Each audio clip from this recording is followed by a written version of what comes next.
ventania do caramba aqui. Por acaso ouvirem janelas batendo, portas batendo, vidros quebrando. É uma ambulância.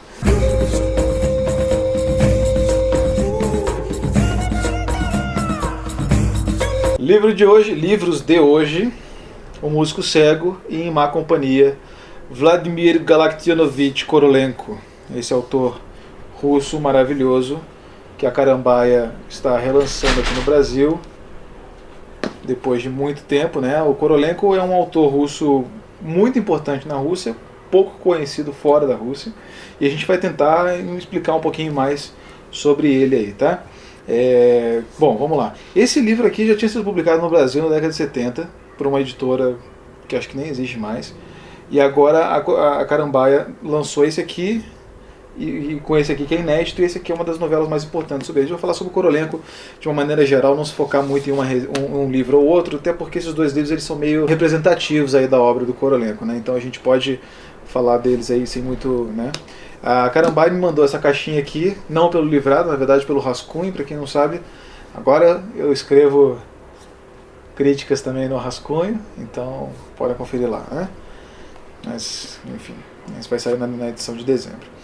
Bom, o Korolenko ele é um autor que é um autor de transição na literatura russa, né? A gente tem a geração de ouro, né, da literatura russa, que são todos esses autores que a gente conhece, Turgenev, Dostoiévski, Tolstói, o próprio Chekhov, né, enfim, o Gogol, né, Pushkin, bem anterior, né, claro.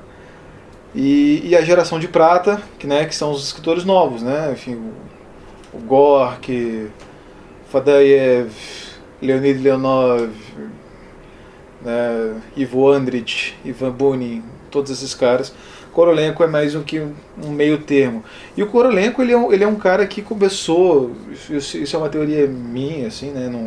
Não sei se eu vi isso não vi isso em nenhum lugar, mas eu acho que eu posso dizer sem muito medo de errar, que o Korolenko ele foi um dos responsáveis por, sei lá, deselitizar a literatura russa, no sentido de que ele foi o primeiro autor assim a despontar no cenário de representatividade nacional, sem ser um aristocrata como o Turgenev era, como o Tolstói era, né? O Dostoiévski mais ou menos que viveu isso, porque o Dostoiévski era viciado em jogo, né? O cara gostava de uma jogatina e escrevia livro, inclusive, para poder pagar a dívida de jogo que ele não conseguia acumular. Inclusive, para quem tem a coleção Leste em casa, aquele livro do Dostoiévski com um jogador foi feito justamente para pagar uma dívida aí de aposta aí dele, né? Mas enfim, a gente está aqui para falar do Korolenko hoje.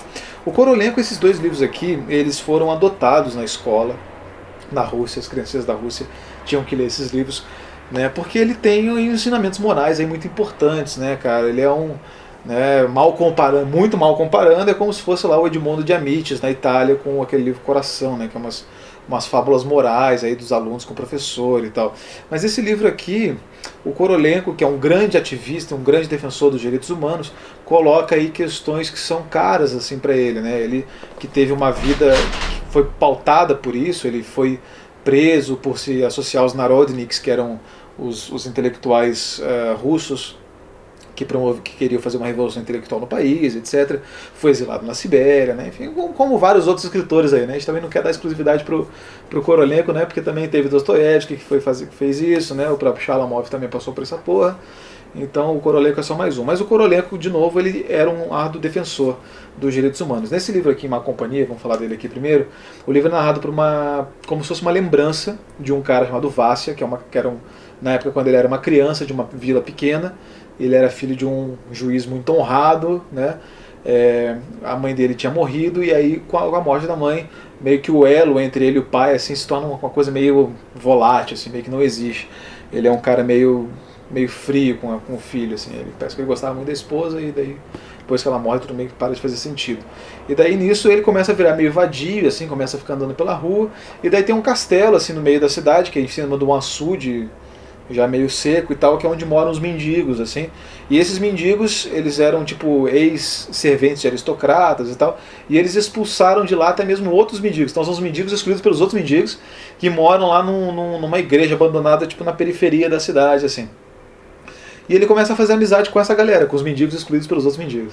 E aí por isso que falam que ele cai em má companhia, né? Que ele tá andando em má companhia e tal, porque ele tá andando com a molecada de rua, enfim. Nesse confronto aí com essa molecada de rua, ele começa a ter o conceito infantil dele de certo e errado muito começa a ser desconstruído, né? Porque os mendigos eles roubam para conseguir comer e eles e roubar é errado, mas por outro lado eles também precisam comer e é certo, e ele fica amigo de um menino lá que é o Valek, que é irmão da Marúcia, que é uma garotinha muito bonitinha e tal, e eles são filhos do Tibutsi, que é um cara, um mendigo meio nobre, assim, meio respeitado e temido, um cara que fala latim e tal, né? Essa é a figura clássica aí do vagabundo culto, né? Que é uma coisa que, né, enfim, é tipo você, né, Murilo, vagabundo culto, assim, um cara que manja das paradas, que lê literatura e tal, né? E aí e daí nesse conflito ele começa a cair então as questões, mas é nessa aproximação e nesse choque de classes entre um menino teoricamente de uma certa aristocracia, porque o Korolenko também ele era filho de um juiz, então ele se aproximou muito, mas o pai dele morreu quando o Korolenko tinha 15 anos, daí a partir daí a vida do Korolenko virou uma merda, porque o pai deixou a família sem meio de sustentar. Então ele conheceu a miséria e a fome desde cedo. Mas nesse choque com essas duas classes, do menino pobre e do menino rico, é muito legal de você ver que não existe ódio, não existe uma tensão. Os dois se aceitam muito bem, assim, e isso parece que cria uma certa animosidade para o resto da sociedade, mas para eles ali parece que está tudo muito certo. Então acho que essa é a ideia que o Korolenko queria colocar, de você fazer uma aproximação sem medo, sem ressentimento, sem ódio, com o coração aberto pro diferente, para as desigualdades, sabe, para você tomar consciência dessas coisas. Então esse aqui é um livro que ele fala disso. O Músico Cego, por sua vez, não é muito diferente na moral. O músico cego é o Piotr, é o menino, o Pedro, né? O Pedro, esse nome russo é muito difícil de falar, né? O menino Pedro nasceu cego e morava também numa casinha rural e tal. Ele começou a ser educado pelo tio Maxim dele, que é um russo maluco que virou garibaldino durante a época lá do Garibaldi, foi para lá, para a guerra na Itália, voltou sem uma perna e tal, e sem uma mão, porque o cara gostava mesmo de uma treta, ao que parece. E o cara ele se compadece do menino cego e começa a educar ele, né?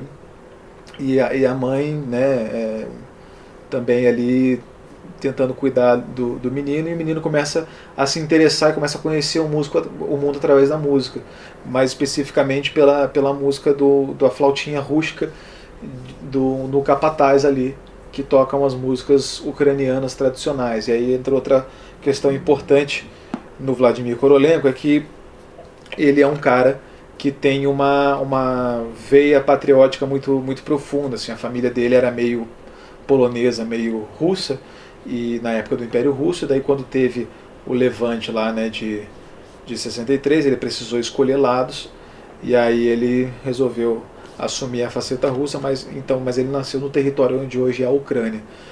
E a música ucraniana, a terra ucraniana era muito cara para ele, então ele descreve as coisas, então muito particular da literatura dele é usar descrições de lugares que não raro exaltam o lugar, exaltam o ambiente, e que colocam a pátria como sendo muito importante, né? O Korolenko ele tinha essa ideia de que o escritor devia ser o representante máximo do seu povo, né? Que era uma ideia muito particular até da literatura do século XIX, né? Enfim, Korolenko é do final do século XIX, começo do século XX, né? Ele escreveu esse aqui, acho que em 1916, alguma coisa aqui, esse aqui 1893 ou 6, alguma coisa assim, não lembro as datas exatas, né? Mas assim, um final do século XIX e o outro começo do século XX.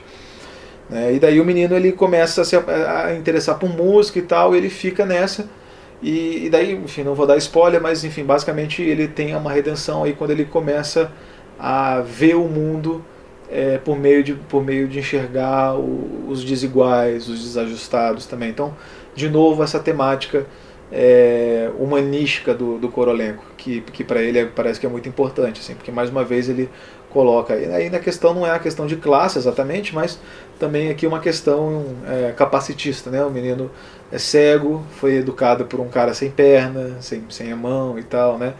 E se apaixona pela música da sua terra contra o piano vienense que a mãe manda importar, porque ela fica sabendo que o moleque gosta de música, e daí compra lá um piano, mas o menino a princípio gosta mesmo é da flautinha rústica que toca música popular ucraniana e não do piano vienense que toca música europeia, né? Então, e o Korolenko, ele trabalhou muito também nesse sentido de ocidentalizar a literatura dele, né? Fazer ela ficar mais universal, digamos assim. Quando a gente fala universal, a gente quer dizer mais europeia, né? Porque para eles é só o que existe, né?